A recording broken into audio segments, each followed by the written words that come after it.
So, I want you to guess what movie I saw this weekend. It has Willem DaFoe in it, as well as a bunch of other actors in it, and it has a large ensemble cast. It came out here, let me quick look up the date. Friday, December 17th. That is today. I saw the movie today. It was great.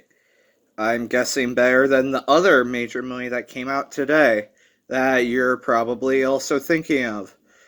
No, I did not see Spider-Man Far From Home. Ignore this shirt that I just coincidentally happened to be wearing this day. I instead saw Nightmare Alley, and it was great. I wanted to see it because Guillermo del Toro and that cast, and it looked really good. And I seriously doubt the quality of Marvel these days because Marvel writing.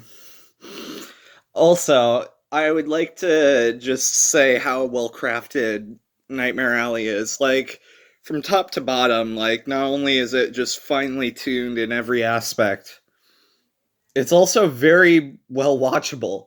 Like, it's 2.5 hours, maybe even over 2.5 hours, and I never felt the pacing, like, lagging terribly. I sense that the pacing was slower because it is 2.5 hours, but I never got that feeling I felt while watching Dune where it dragged at all, which is weird because people talked about the movie dragging in its middle act, and that the first and third acts were just like amazing. And I honestly don't think any act of the movie was better than any of the other acts. It just felt like a sort of continuous flow of quality. I understand though why people really liked the first act and what I was hoping to get out of the third act, which it kind of delivered, but also kind of didn't. Uh, More on that later. I'm trying to keep it spoiler free because it just came out today. Bradley Cooper is terrific in this movie. Uh, so is everyone else. The movie's very easy on the eyes to look at. Like, the cinematography is just very good.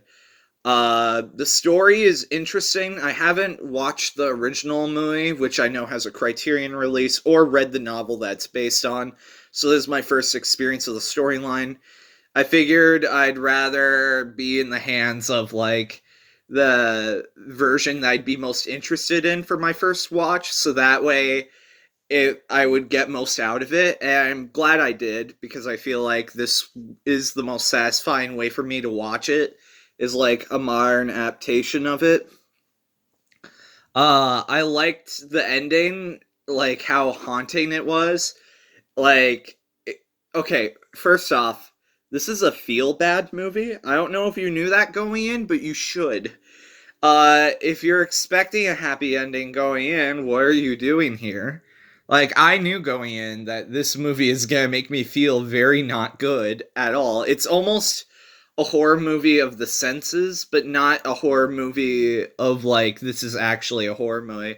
More like the human horrors of the world, like what people are capable of in like a beastly manner. That's kind of like what the is he man or beast catchphrase of the movie is meaning, because like these people are basically monsters, and the people that treat people like monsters are the actual monsters instead of the people we view as monsters. And the movie also has central themes of like power, greed, lust, uh as well as like just like everyone in this movie is just like a completely terrible person, and we're just watching these like basically antagonists go after one another and follow each other down a dark, continuously darker road, just getting even darker until the film ends at basically its bleakest point. And yeah, it doesn't feel good to watch, but it's very entertaining. It's very well made. It's a really good movie.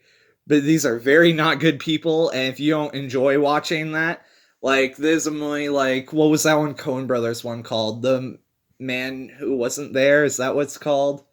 The one where it's black and white film noir, the one about the barber.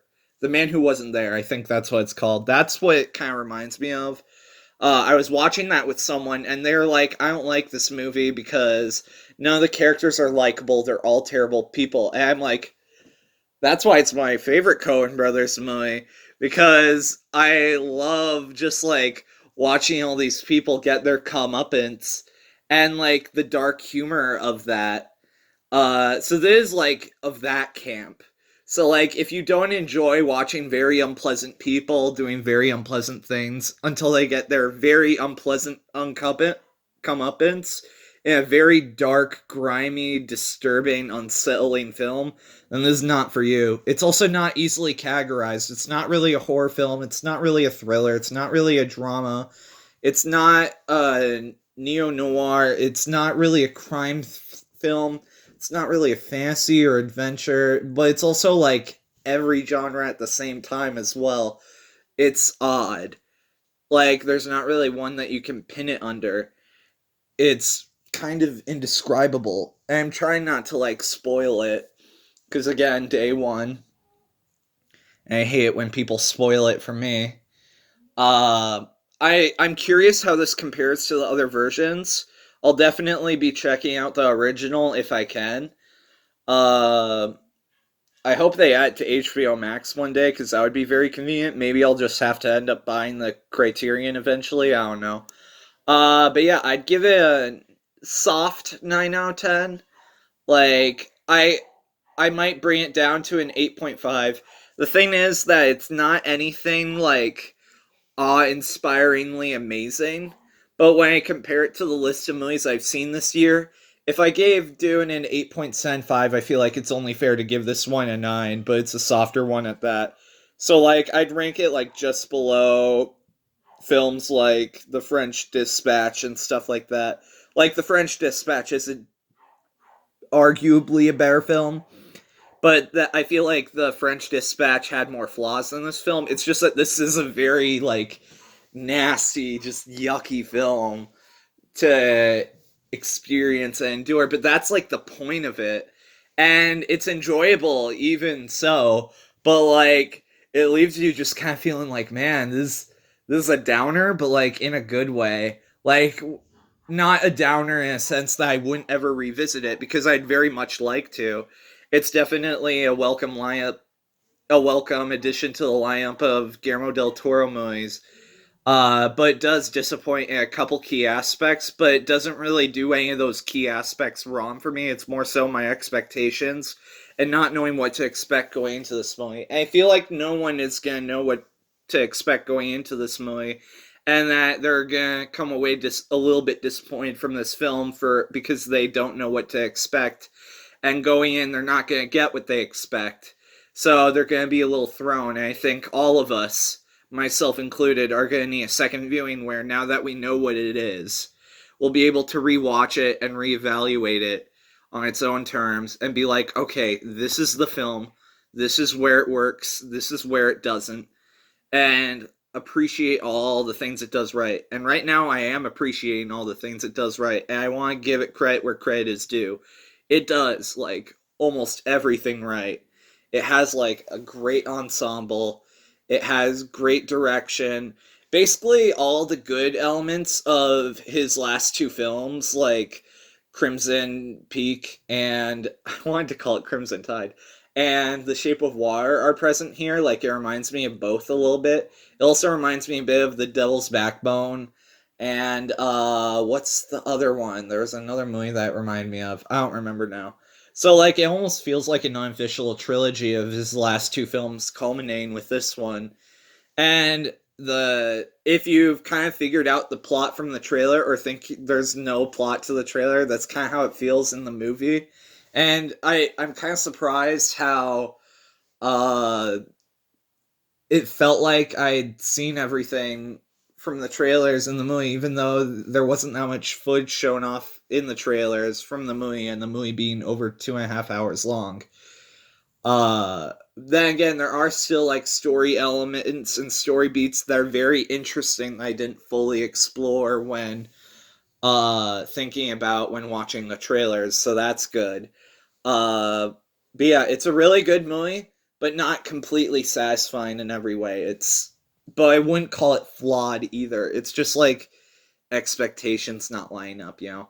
So my brother also saw it with me. He gave it an 8.5. And yeah, that's how I like emotionally feel about the movie. Like I feel that way about it.